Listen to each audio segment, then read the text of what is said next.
Water is life lays credence to the usefulness of these resources Nigeria is blessed with.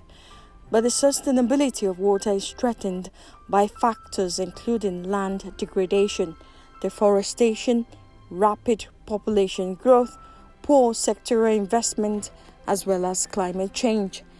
To navigate water resources management and ensure its impact on the Nigerian people is central to the Ministry of Water Resources, where the man at the helm of affairs for 8 years has prioritized abandoned projects and strived for excellence and professionalism. Together with a formidable team, he has conspicuously impacted the Nigerian people with programs and projects driven to enhance agriculture, industrial, tourism, and hydropower infrastructure. His antecedents capture a culture of continuity in project implementation, transparency, and service delivery. The next half hour centers on one who believes in no compromises on attaining credibility.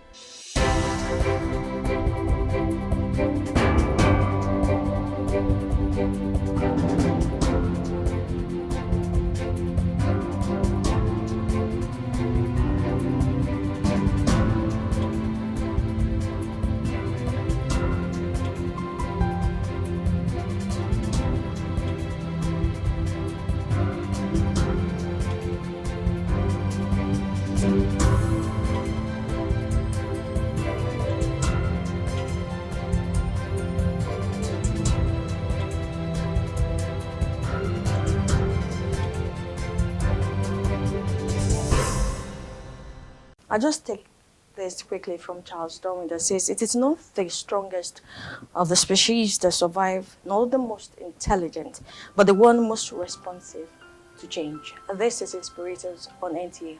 Welcome to the program. I am Ngozi Chude. Today I have one interesting guest. He is the Honorable Minister of Water Resources, Engineer Suleiman Adamu. Thank you for joining me on Inspirators today. Hello.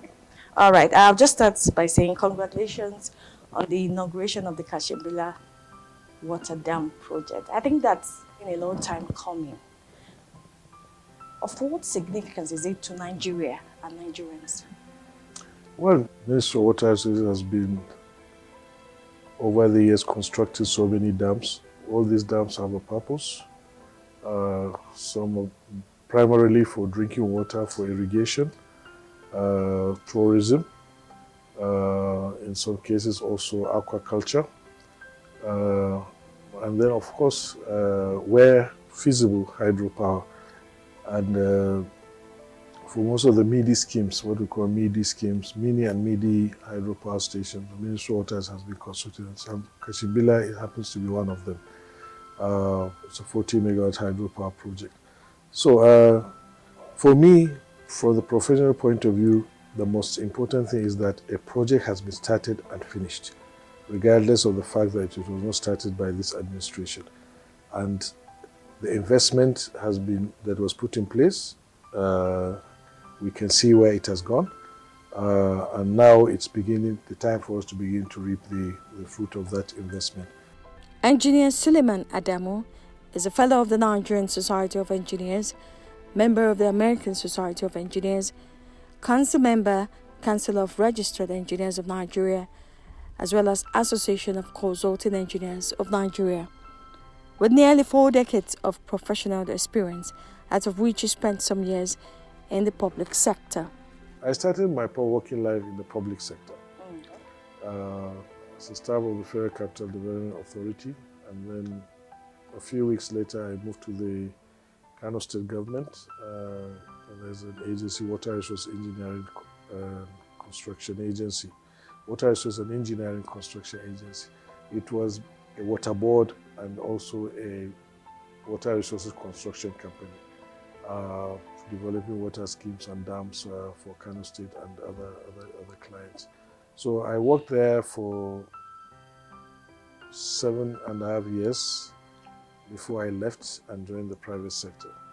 So but by the time I came back to the public sector, I came at a very high level, and that's where I've been for 7.5 years. So if we combine, maybe I read to about 15 years of But yes, the private sector shaped me very well. First of all, although I really appreciate the engineering experience I acquired during my junior years up to the time I became a senior engineer before I left and went into private practice, actually that work prepared me for going into the private sector, because from the exposure, the mentorship that I got from my bosses, that I was now able to get my current certification, Council for the Regulation of Engineering, which made me a registered engineer and a licensed engineer and licensed to practice on my own.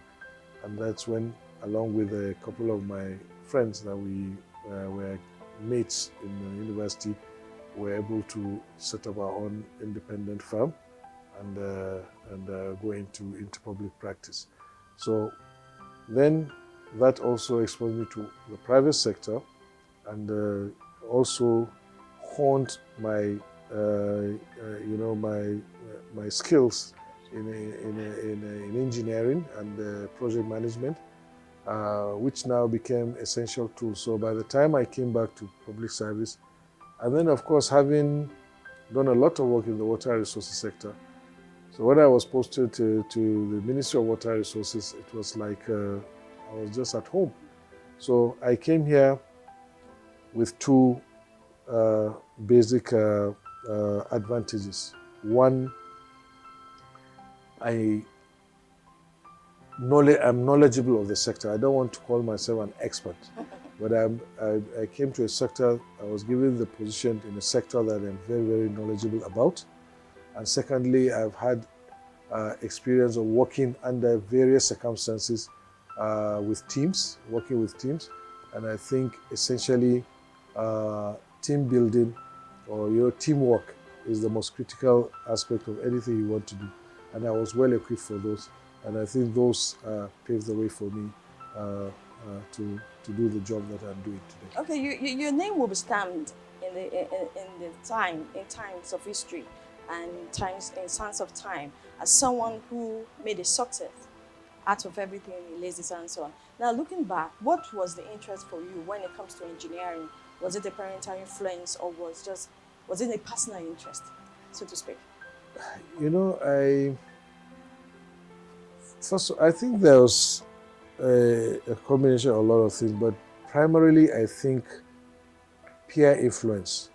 I was fascinated by some of my mates and a few colleagues that were a year or two ahead of me, their prowess in mathematics and things like that. And I said, no, these are things that I can do. And of course, if I became good in mathematics and physics and what's more to do, go into the sciences. And for me, engineering was the most prestigious thing. But engineering is very wide.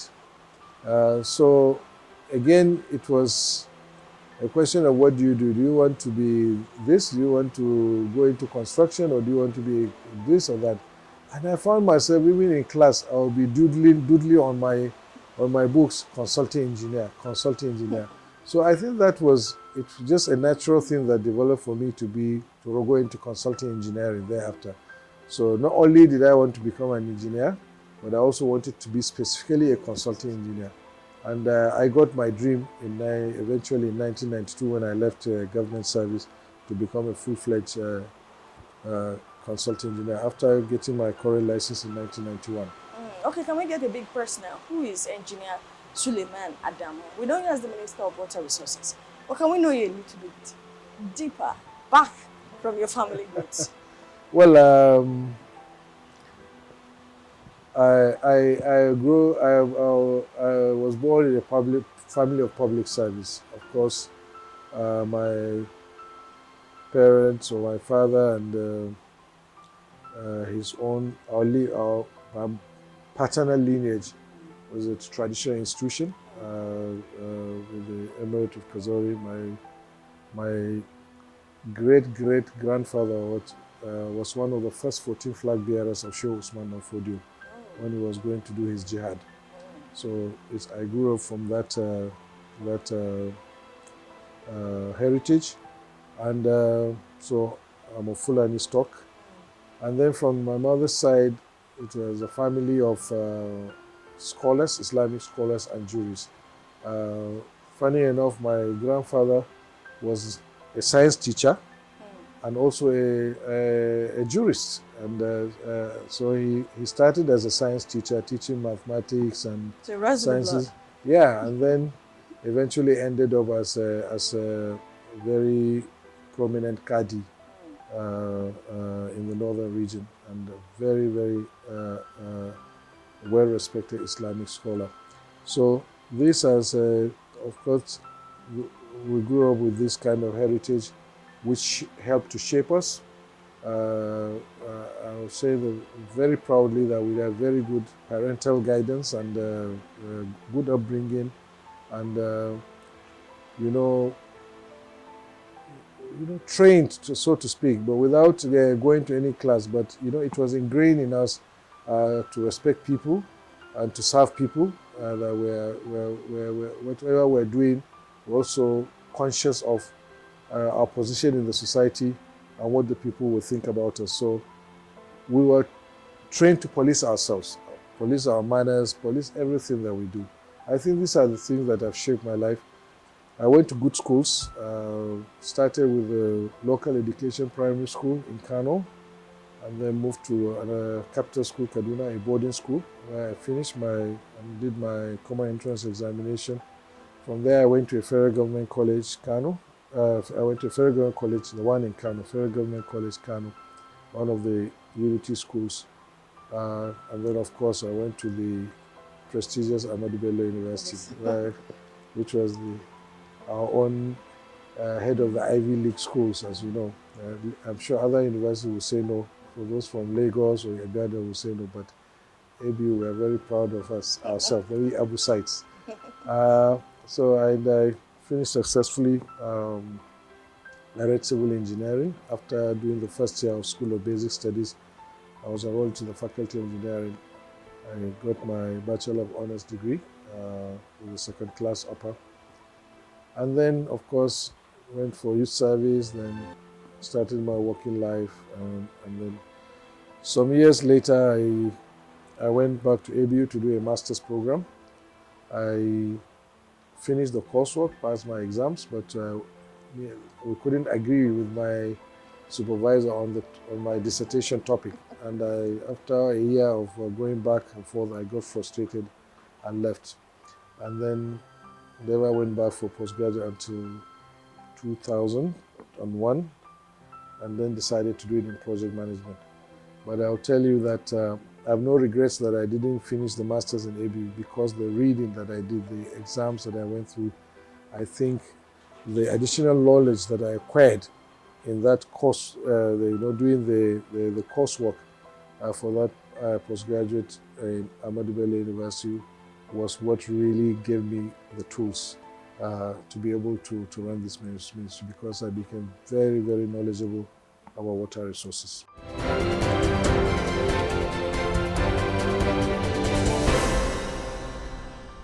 The scope of his experience was further widened following his deployment for consultancy to different firms, where he was actively involved in the planning and preparation of several national infrastructural projects. Engineer Suleiman Adamu served at various times as project manager on several projects with distinctive results. Engineer Adamu is reputably known for one who believes in a government of continuum. So under his leadership, he prioritized abandoned projects, inherited with a significant number of them completed in order to meet the ministry's core mandate, which include development of Nigeria's water resources to improve the supply of potable water, improvement of irrigation systems, and development of hydropower infrastructure. We made 116 ongoing projects. I started by doing a technical audit because I wasn't satisfied with the information I was getting on paper. So I needed, and obviously it's impracticable for me to do this myself. So we got support from the World Bank, and we got and worked with the Korean. We got some very good engineers. There are lots of good professionals in this country. I was able to get as many as I could, and we gave them all the projects and the sites, and gave them some honorarium, and they went out drew our terms of reference, we sent them out to do the work for us. Not only were they to audit, but we also gave them criteria to tell us what do they think. This is a high priority project, or medium priority, or low priority. When they brought back the result, we sat down, we analyzed, compared with the information we had in the ministry, and we selected a certain number of projects and said, okay, these ones are not viable, just drop them. These ones, they are better dealt with by the states. So we negotiated with the states and we handed them over. And then the remaining, we divided priority 1, priority 2, priority 3. So we started working on the priority 1 and priority 2. I would say, I don't have the figures exactly, but I'm sure by now we have probably finished about 40. The total priority 1 and 2 projects came down to about 70 something, about 75. So probably we've achieved halfway. Obviously, there are several challenges. If I had a way, I would finish all of them, but some of them were badly designed. Some were given to very lousy contractors. And, so we just came to do what we could salvage. And I'm proud to say that in all the years, 7.5 years that I've been in office, I have shied away from starting new mega projects. Any project that I thought we could not continue, we could not finish within the tenure of this administration, I never started them. The reform-oriented minister is one who never blows his trumpet, but rather says actions should speak louder.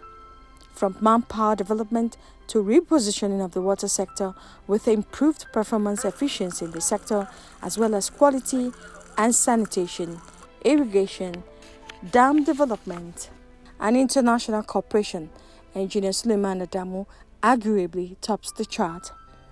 Under his leadership, the ministry vigorously pursued strategic programs to improve sanitation and hygiene through the Water Sanitation and Hygiene Sector WASH, the national program to end open defecation in Nigeria by 2025, tagged Clean Nigeria Use the Toilet campaign, and the development of the Partnership for Expanded Water Supply, Sanitation and Hygiene Program, PWASH, among others.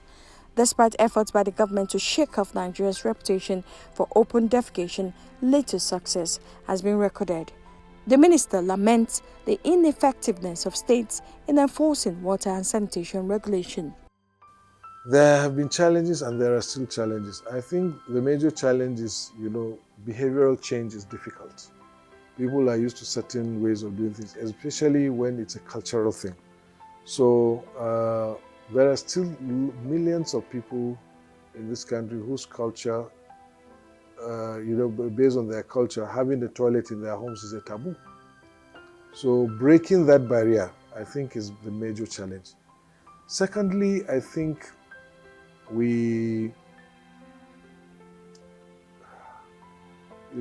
people just don't seem to appreciate that sanitation is their personal business.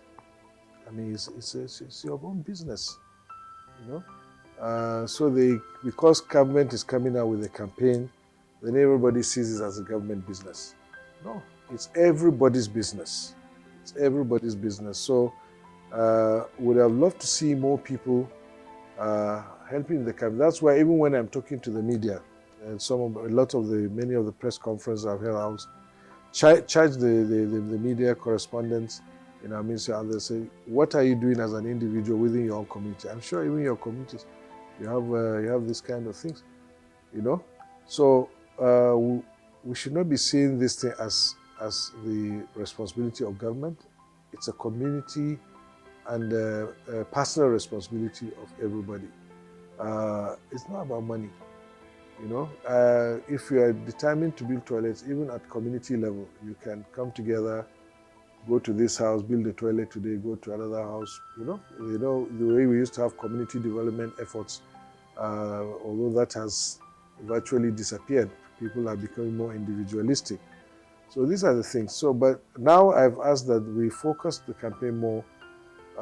Let's de-emphasize government. Let's de-emphasize government agencies, the state government, the ministry.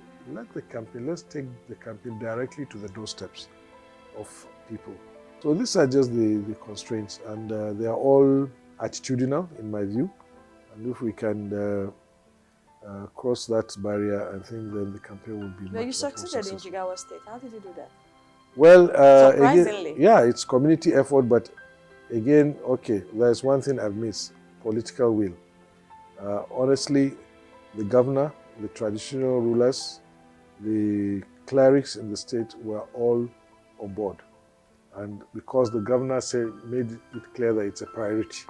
So everybody fell for it. So I'm not taking that out of the game when I said we should go to the community. We still need that political will of the leadership to provide the kind of support. It doesn't have to be money. It is, just the mere moral support and by proclamations and so on. And that's the reason why, for instance, we got President Muhammadu Buhari to declare a state of emergency on the water, sanitation, and hygiene sector. That is to demonstrate there's political will to do this. And just that declaration, the kind of goodwill it has attracted for us internationally, you can't believe it. Because for the president to come out and say this is the way to go, to do this and to set up the Clean Nigeria campaign, give an executive order. So at least at federal level, everything has been done. Okay, I was just wondering, was that why they gave you the traditional title holder of Kazaure? No, the Riman Kazaure. So I'm not just talking to an honorable minister, I'm also talking to, I don't know, is there a special greeting to that effect? Don't worry. I'm not permitted to do it. No. Okay. You just say it's Rankadede. It's a normal thing. Just and it's actually a prayer that okay. May you live long. That's what it means. Okay, Rankadede. Exactly. Well, I've had my traditional title since 1998. Oh. I was first urban number of Kazaure in 1998, following the demise of my father, who was an emir, and then my brother became the emir of Kazaure. My father was the first to hold that title of Damburam, and when he became emir, he passed the title to his eldest son, my brother. And then when my brother became emir, he now passed the title on to me. So the title has remained within our family. So I held that title until 2021, when the emir decided to elevate me to the very high title of Galadiman Kazaure. That title makes me number 3 in the hierarchy of the emirate, but number 2 within the family hierarchy. Is the highest title that princes are given, and I feel very, very humbled and honored to have been given that title by the emir, because for me it's a high recognition of my person, and maybe also an appreciation of probably some of the things that I've been doing to the community, and it's basically a community one. It's not a national title. You've traversed different spectrum of life and all that, but one thing will always stick for me. There's always a family at the background cheering you on. Absolutely. So what's the relevance?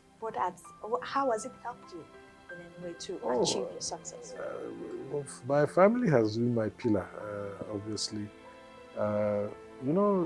Whenever young people get married, I tell them, stick to it, make sure it works. Because I'll tell them that, okay, maybe the first few years you may have challenges, maybe you cannot afford certain things, or you have some petty quarrels here and there, but it's basically because you're just coming to live, you don't understand each other. So the first thing you must do, you must try to understand each other. I'm a very proud husband of 38 years, and I have 4 children, 3 sons and 1 daughter, all graduates now. And when I think I'm a good family man. I really, not that I spoil my children, but I try to do those things that I'm responsible for, because as there are obligations of a husband and a father to his family, And these injunctions are there in all faiths and in our religion. They are all very clear. I try to be the husband and the father that I'm supposed to be. And I'm happy to say that also the children and their mother have been the wife and the children that they need to be. You unwind with, I should presume, with golf. Yes, of course. So I'm just wondering, you're tired, you're everything, and that's the only form of relaxation for you. Well, I've been playing golf since 1999. It's a good game, and yes, I play almost every weekend when I can. If I'm in town, or if I'm in Kaduna, where my favorite golf club. So even if I'm exhausted, I try to play golf because it's a good exercise. It kind of loosens all the tight bolts and nuts in you. You get very tired, but also by the time you finish, you take a very nice shower. Your body feels good, and you sleep well. So I think it's a good therapy for me. On such occasion that I have to play, I have my golfing mates or pals that I normally play with. Although I play with new people, and in that way you make new friends. So it's despite the frustrations of golf, because you can never get it right. You can never play well all the time. But at the end of the day, there's one thing that is not taken away from that exercise, and that, Then after this, what's the next? Yeah, okay. I said because I'll take a break, do some medicals, and thereafter decide on what to do. But it's not as if I don't have work to do. My traditional responsibilities are there. I've been there, at least not full time, but I can go back to that, and I definitely must continue with that. But then I also need to go back to my practice, my professional practice, my engineering firm, and try to tidy things up. And it's been a bit comatose since I took up this office, along with my colleagues, but we'll try to breathe some life into it again.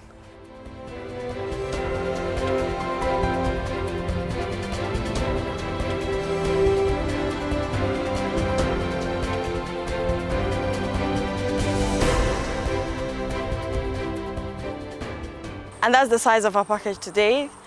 It's been a wonderful section with the Honorable Minister of Water Resources, Engineer Suleiman Adamu. Join me next week for another interesting edition of the program on NTA. My name is Ngozi Chude.